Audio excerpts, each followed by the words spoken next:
Okay, so we have one more question from Daniel. Daniel's had some great questions today.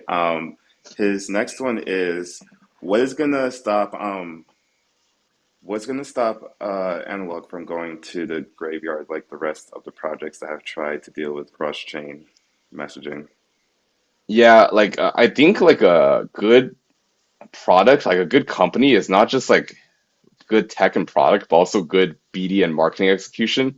I think we have a pretty strong team, like in the interoperability space to tackle that. So, from the BD side, we have myself, who's like built one of the largest ecosystems out there in the world. We have the Polkadot has like the second largest developer system ecosystem out there, and actually, even in terms of dApp count, it's like one of the highest as well.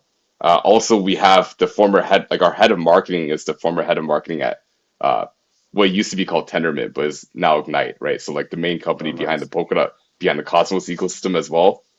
We have a bunch of guys from like Chainlink on the product side, like a bunch of ex-parity people. So we basically like to think like we've assembled like the X-Men of the cross-chain space, you could say. And I think ultimately it's like experience in like building like a community and like building a crypto ecosystem and being more and more crypto native. I think that's gonna like help us beat out the other people as well.